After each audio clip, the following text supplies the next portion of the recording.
Bueno, me toca el turno a mí, con, con este sí mismo.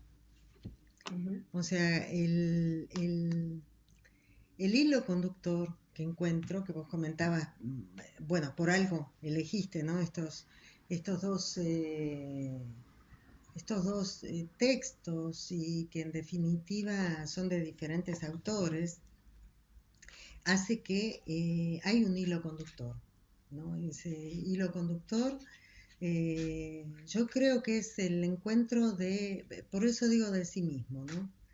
Es el encuentro de cada uno frente al espejo.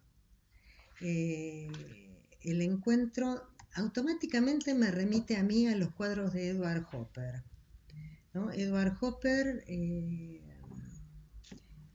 norteamericano, que pinta la soledad del ciudadano común.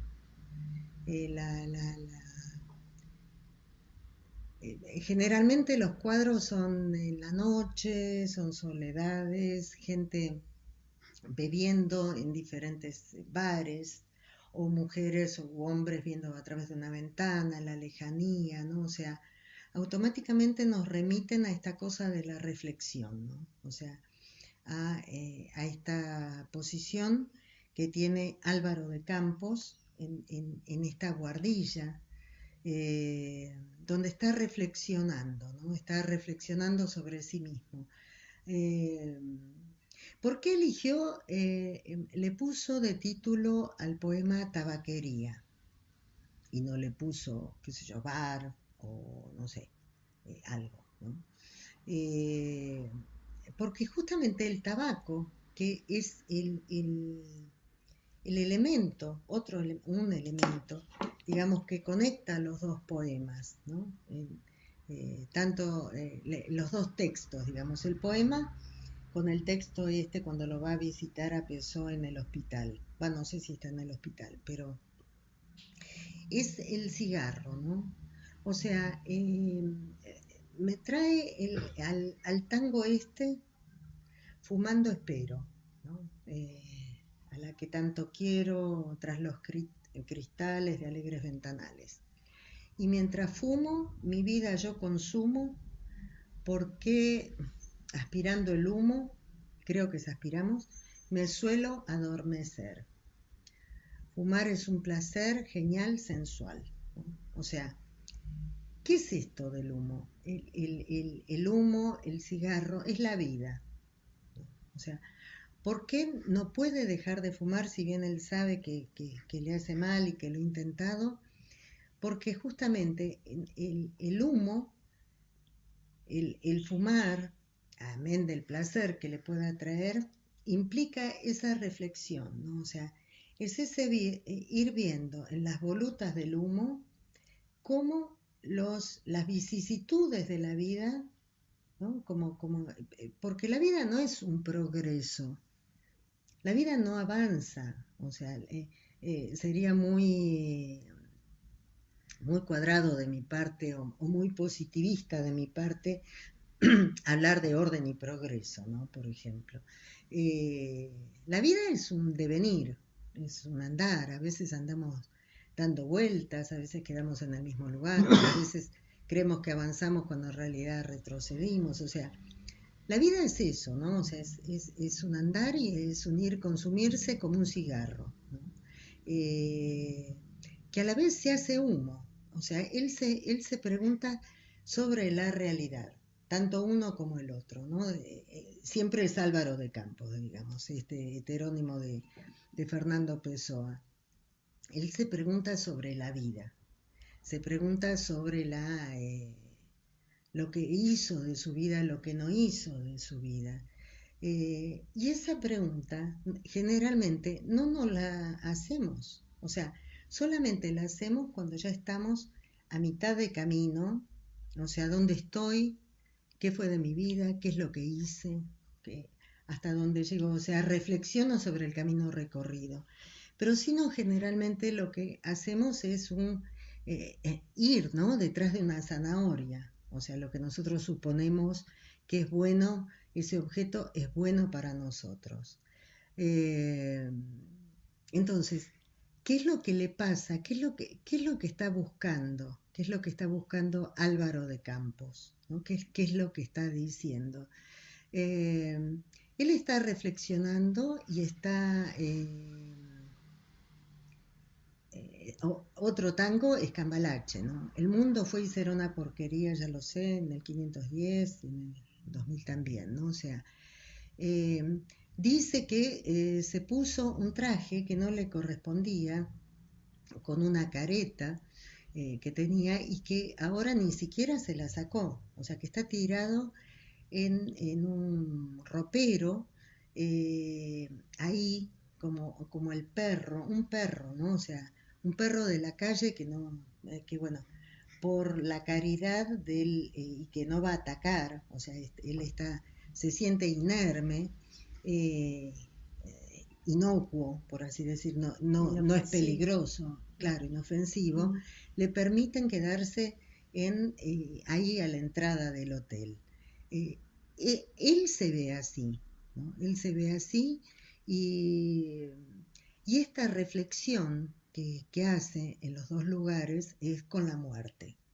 Eh, Él siente que no es nada, que simplemente es una hoja al viento, un nada, absolutamente nada, que el universo, o sea, relata, ¿no? El universo, describe el universo, como es esa sensación de inanidad, incluso él es nihilista, esta sensación de inanidad que tenemos cuando estamos frente a una noche estrellada, al mar, esa inmensidad eh, terrible, y tenemos esa sensación de que somos una, no sé, Una mota de polvo en el en universo. el universo, ¿no? Una cosa así, esa sensación de inanidad. Y entonces, de lo que nos está hablando, de lo que nos está hablando es de su terror, de su horror. Eh, Porque no es lo mismo terror que horror. El terror es el que siento por lo que me viene de afuera. Me viene de afuera algo terrible y entonces yo siento terror, me muero de miedo. Y a la vez, lo que yo siento de adentro es horror ante, o sea, terror es de afuera que me llega y me genera en mí miedo. El peligro viene de afuera. El peligro viene de afuera. Y el horror es cuando yo veo el afuera, que no necesariamente me esté amenazando, pero yo lo veo como algo terrible. O sea, yo desde adentro, no hay ninguna, tal vez no hay ninguna amenaza del afuera hacia mí, sino que yo tengo horror de esa sensación que siento frente a eso inmenso. Ese sería el horror. El horror sería que el peligro viene de adentro. El horror sería, de alguna forma, esto de lo que a mí me genera, por ejemplo, supongamos, para que quede más claro. No sé, terror sería que estoy en algún lugar del mundo y de pronto hay un ataque terrorista, ¿no? Empiezan a disparar, qué sé yo, entonces siento terror, trato de... El horror sería de pronto que abro una ventana después de un sismo y veo destruido el paisaje, por decir, ¿no? O sea, eso que tengo ahí afuera es terrible y es lo que yo siento. Entonces, de lo que me está hablando estos dos textos, tienen que ver con esta cuestión de no pude hacer nada afuera en mi vida porque lo que yo tenía afuera, lo que se me venía encima, era demasiado inmenso y demasiado amenazante. Y era terrible, era como una omnipotencia, ¿no? Una situación así con la que no puedo manejar, y eso yo la sentía como amenazante. Y el horror es cuando me doy cuenta que no pude hacer nada, yo no pude hacer nada, y que eso que se me presenta ahí adelante que podría haber hecho, yo ya no lo puedo hacer. O sea, ya no tengo recursos. Eh, todo los dos textos, y hago uno de ellos, ¿no? Hablan de esa sensación de miedo, un miedo eh, terrible. No tuvo, Álvaro de Campos, no tuvo, eh, porque de qué nos habla cuando habla de estas diosas, ¿no? De las diferentes mujeres. Tú, así, asá, y esto y el otro, ¿no? O sea, cuando las describe. Nos está hablando de una madre muy grande, muy omnipotente, que él debía de alguna forma ser un niño obediente, que tenía que seguir los pasos marcados. O sea, por supuesto, esto es de la lectura desde el psicoanálisis, ¿no es cierto? ¿Qué carencia había ahí? O sea, la carencia de alguien que lo nominara y que le dijera, de todos los trajes que vos te pones, este de caballero, ¿no? Con la lanza y con el casco y con salir a la vida, tú puedes, vete, ¿no? Eso es un padre que habilita. Es un padre simbólico que me da fuerzas y a la altura de la adolescencia me dice, adelante, el mundo, no importa. Nosotros los de campos sabemos cómo salir adelante en la vida, tú puedes hacerlo. O sea, pero es tu piel, este sos vos. O sea, ese padre habilitador te dice, no es un disfraz, eres un de campo. O sea, este traje te queda bien y puedes salir a la lucha, a buscar la vida tranquilamente. Pero no hubo ese padre. Entonces, el único recurso que a él le quedó fue los diferentes disfraces, mascaradas que le ofrecía la madre. Y cuando hablo de madre me refiero a ese deseo que está puesto en juego en las familias, ¿no? Este va a ser un gran, qué sé yo, futbolista, no, va a tocar el piano, sí, ay, a mí me gustaría que estudiaras medicina, no, que seas contador, ¿no? O sea, diferentes trajes y que él se los fue probando, porque eran las ofertas que le daban, pero ninguno era su propio traje, porque le faltó ese recuerdo el cuento este de las dos hermanas, ¿no? En Santa Fe, donde el padre se muere el día que se tiene que hacer peronista, ¿no? O sea, no pudo aceptar el cambio. Estoy trayendo como ejemplo a ese padre, ¿no es cierto? O sea, un padre que no puede aceptar la diferencia, que no puede aceptar que, bueno, todo tiene un final, todo tiene un límite. Hasta ahí llegó, bueno, ahora la situación cambió y nos tenemos que situar o adaptar a estas circunstancias, ¿no es cierto? Ese padre no habilita, como habíamos visto en estas chicas, ¿no es cierto? No habilita. Y algo así es lo que sucede con este Álvaro de Campos, que no puede, ¿no? De alguna forma, arrancar con su propia vida. Entonces, vive la vida, un muy buen pasar, porque anda con barcos de estos, ¿cómo se llaman? Transatlánticos, bailando a la luz de la luna, se dedica a la poesía, tiene un cuarto en una guardilla, en una avenida, frente a la tabaquería. Quiere decir que él no es un pordiosero, digamos que es alguien que por lo menos tiene una vivienda. y tiene ciertas relaciones reconocidas por los vecinos, porque lo saluda el señor Esteves, se sonríe el dueño de la tabaquería, o sea, es un vecino, digamos, es conocido en esa zona.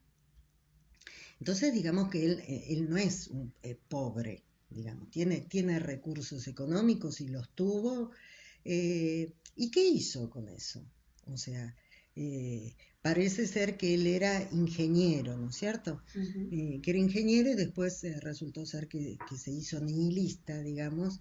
Ingeniero. Todo muy establecido, todo que tiene que encajar una cosa con otra, ¿no? La construcción, los tiempos, ¿no? Así es como trabaja la ingeniería, ¿no? Una cosa muy exacta, una aplicación de la matemática, digamos, la ingeniería. Entonces todo muy preciso, muy cuadradito, todo muy así. Pero, ¿qué? Esa vida, ¿no? Interior de él, esa posibilidad, es simplemente humo, ¿no? Es, eh, son, es algo imaginado. Y eso nos habla del miedo. ¿Por qué no pudo llevar a la práctica algo? ¿No? O sea, decir, bueno, yo mi vida pateo el tablero, dejo de ser ingeniero, tengo cómo sobrevivir o no, no sé, pero voy a buscar la vida lo que yo realmente quiero hacer. ¿Por qué no fue a publicar los poemas? Porque justamente tenía miedo, o sea, tenía miedo de lo que pudieran los demás decir. Porque si alguien tiene una consistencia, ¿no? Subjetiva importante, como decía un maestro, decía, yo escribo, hablar siempre van a hablar, algunos van a hablar bien, otros van a hablar mal, yo escribo, ¿no? O sea, yo produzco, entrega a la cultura lo que él produce. Entonces, porque siempre van a estar hablando, pero él no lo hace. Entonces, eso nos está hablando de una postura infantil. O sea, una postura infantil en la que, y esto cierra con esto que decíamos, una madre, algo así como hay que ser un niño obediente, ¿no es cierto? Porque él dice que construye mundos y cambia el universo y todo esto, pero después se despierta y no hizo nada, no sabe qué es lo que hizo, se pasó toda la vida en eso, solamente siendo un niño obediente. Entonces ahí nos habla de esa postura infantil. Y va a ver a quién va a ver. Va a ver a Fernando Pessoa, que está moribundo, está agonizando, parece ser, porque eran los últimos 3 días de Fernando Pessoa, ¿no? O sea, ¿qué le va a decir? ¿Qué es lo que tenemos ahí clave? Que se muere el padre. O sea, ese Fernando Pessoa, que es el que lo construyó, digamos, o sea, podemos verlo desde... hay dos lados que probablemente sean las dos caras de una misma moneda. O sea, él va a ver, es como si Pinocho fuera a ver a Gepetto, ¿no? Ese Gepetto, ese Pessoa, que es como un dios, que lo construyó a él, porque él es personaje, digamos, ¿no? Lo armó, ¿sí? Lo armó. Y resulta ser que si lo crea, o sea, alguien que crea a Pinocho, por así decir, que crea algo y le da vida, o sea, no es que nace de una madre, sino que nace de me hace acordar a Zeus, ¿no? O sea, que tenía los hijos, que él generaba los hijos. Eso es un dios, ¿no? Alguien que genera, da la vida de esa forma. Entonces ese es un dios. Y también podemos pensar en un titiretero. También podemos pensar en eso, ¿no? O sea, una lectura fatalista, ¿no? El dicho ese que a uno lo atraviesa, que dice, todo está escrito. Estaba escrito que yo me casara con fulano, o estaba escrito que tuviera tantos hijos o que hiciera tal o cual cosa, como si hubiera un libro, ¿no? Donde todo exactamente fuera escrito así. Y que eso no nos pone más que en el lugar de ser un títere, una marioneta, que hay alguien que está jalando los hilos, tirándolos para movernos, ¿no? Entonces uno no tiene libertad, porque está totalmente aprisionado, ¿no? En un determinado... Me hace acordar esa película de este muchacho, bueno, no sé, el de, sí, que habían armado toda la película, ¿no? O sea, era un gran hermano, que era este hombre que hasta le arma, o sea, toda la ciudad estaba viéndolo, ¿no? Transmitían, y desde que había nacido este actor, mejor dicho, él no sabía, le habían armado la madre, le habían armado el padre, le habían... Truman. Truman, Uh-huh. Truman Show, exacto. Pareciera como esta cuestión del fatalismo, como que es así. Entonces hay un Dios, ¿no? Que decide exactamente todo lo que él tiene que ir haciendo, cómo lo tiene que hacer y demás. Entonces, encontramos que él va, Álvaro de Campos, Pinocho, va a ver a su padre y el padre se está muriendo. O sea, eso que era terrible, inconmensurable, que lo sometía completamente, se está muriendo. Y resulta ser que entonces él cobra vida propia. O sea, se pone su capa, ¿no? Muy elegante, su monóculo, fuma, o sea, esto que decimos de fumar y eh, todo lo que eso implica, y entonces él le dice arrivederci Roma, o sea, morite, porque yo salgo a la vida. Un poco lo que Antonio Tabucci, ¿no? Hace con el personaje. Es muy angustiante la posición de Álvaro de Campos en Tabaquería, ¿no? O sea, esa cosa angustiosa, ¿no? Que estoy frente a la muerte, que no deja de ser un regodeo de la víctima. O sea, de acuerdo con Lacan y, bueno, y el doctor Brownstein y demás, está gozando. O sea, en esa pulsión de muerte, en ese regodearse en que no pude porque la vida no sé qué y, y qué hice de mi vida y no sé qué vas a hacer, dejá de hacer lo que estás haciendo, cortala con esa lágrima, esa letanía, ese llanto, y agarrar los libros estos, los poemas que escribiste, anda al editor, que te dicten los libros, los poemas, y salga Pato Gallareta, pero dale, porque tenés, no sé, 50 años, ¿no? Entonces, y no lo hace, o sea, está ahí en eso, ¿no? La figura del padre es lejana, ¿no? Es este hombre, el dueño de la tabaquería, en una vida chata, ¿no? Que está ahí, esa imagen, ¿no? De verlo de lejos. Le dice otra cuestión que en una postura infantil, cuando le dice a la niña, come chocolates, come dulces, porque es lo único rico que te pueden venir. Está hablando de él chiquito, ¿no? O sea, los dulces, los chocolates, no, de esto no se habla, de esto no se dice, ¿no? Una postura por el estilo. Y toda la vida interior que él dice que... ¿Cuál es la diferencia? La diferencia entre un Che Guevara y no sé, un delirante. Que los dos tienen una hipótesis, un deseo, un sueño, por así decir. Uno lo realiza y el otro no.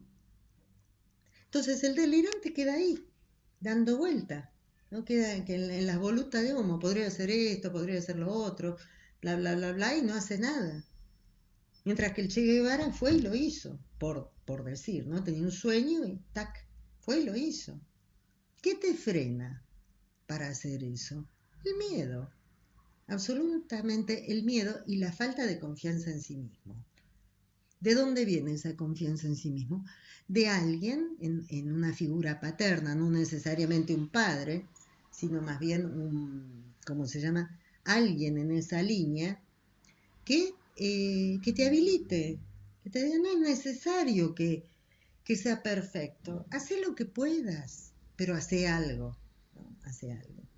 Entonces a él le lleva toda esa vida y necesita de Tabucchi para poder hacer algo. Porque si nos quedamos con Álvaro de Campos, de Fernando Pessoa, quedamos en este regodeándose en el, en la nada, ¿no? En esto de ser una hoja al viento y toda la historia. Fue necesario que apareciera un escritor, o sea, otro, Tabucchi, que le dejara su marca, la marca en el orillo, ¿no? O sea, los Pérez somos, no sé, vivimos de las mujeres o los Pérez tratamos a las mujeres como unas damas, ¿no? O sea, depende la familia, la genealogía que uno traiga. Entonces se necesitó de Antonio Tabucci para que le dijera, bueno, ya basta, vamos a matar a Pessoa, ¿viste? Porque este padre que te tiene ahí, que vos lo adorás, esta madre que te dice los lugares, digamos, cómo te tenés que comportar y ser un niño obediente, ya, vamos, sé un hombre, ya es hora de que seas hombre. Lo viste como hombre, porque de lo que él hablaba antes eran de disfraces, disfraz de ingeniero, disfraz de no sé qué, vaya a saber de qué. Pero se necesitó a Tabucci para que le diera, realmente lo habilitara para que sea un hombre que, un hombre normal, común y silvestre en la vida sobre la faz de la tierra, que no pasa nada, que el otro no es tan terrible, que podés hacer cosas, que te podés mover por la vida. Entonces, bueno, es un poco esto lo que decía, bueno, tal vez otra línea, porque hablaba de dos caras de la misma moneda, tal vez también se podría pensar a Álvaro de Campos frente a Pessoa como la imagen en el espejo, ¿no? O sea, uno frente al otro. Entonces, en este ida y vuelta de esta situación se me ocurre, ¿no? Bueno, hay algo que quiero comentar, que es esta cuestión del amor. Esta cuestión del amor, como me hacía recordar y a mí se me pasó esto. Hay el amor tiene, el amor es narcisista. O sea, el amor, si se ama, no se desea. Y si se desea, no se ama, nos dice Freud. ¿Qué quiero decir con esto de que el amor es narcisista? El amor es narcisista en tanto y en cuanto el modelo, la primera marca que uno trae del amor, tiene que ver con ese primer encuentro donde uno es parte prácticamente de la madre. O sea, esos primeros tiempos donde desde el psicoanálisis dijéramos madre fálica, hijo narcisista, digamos, es el yo ideal, digamos, ¿no? Entonces uno es parte de esa madre. Uno es uno con esa madre. Si uno es uno, es la totalidad, es el todo, no hay lugar para la diferencia, no hay lugar para el dos, por así decir. Y cuando uno ama, el amor, cuando uno elige a alguien a quien amar, ese es una extensión de uno. Es una extensión de, así como este es mi teléfono, este es mi hijo, o este es mi auto, o esta es mi casa. O sea, como si hubiera catexias libidinales que yo extiendo para narcisizar, digamos, ¿no? Hacer lo mío. Es como si fuera parte mía, ¿no? O sea, ese objeto. Entonces, por eso es uno. Y esto se ve en que Álvaro de Campos elige un amor homosexual. Es un uno. Se está amando a sí mismo. En la elección de objeto ha sido una elección de objeto narcisista. Se ama a sí mismo en ese joven, ¿no? Como nos dice Freud, la elección de objeto narcisista es a lo que soy, a lo que fui, a lo que me gustaría ser o lo que ha sido parte de mí. Y generalmente en la relación homosexual se da como la madre me ha tratado a mí, o sea, en ese uno. Y así es como él elige a este uno. Entonces, ahí se ama. Mientras que cuando hay deseo, significa que yo ya estoy atravesado, ya asumo que me falta algo. Y voy a buscar una elección de objeto anaclítica, o sea, voy a buscar a alguien que tenga características de aquellos objetos amados y perdidos. Entiéndase, mamá o papá, por así decir. Entonces, ahí yo ya asumo que me falta, entonces voy a desear a esta mujer o a este hombre. Entonces es deseo lo que me atrae y me trae a esta pareja, es deseo. Y es el 2. Yo uno, no completo, necesito de otro más para tratar la ilusión de juntarnos, pero siempre está esa diferencia. ¿Qué es lo que le pasa a, ¿cómo se llama? A Fernando Pessoa. Fernando Pessoa es capaz de desear una novia, Ofelia, no sé, mientras que Álvaro de Campos tiene una elección de objeto narcisista. Bueno. Ok. Gran análisis.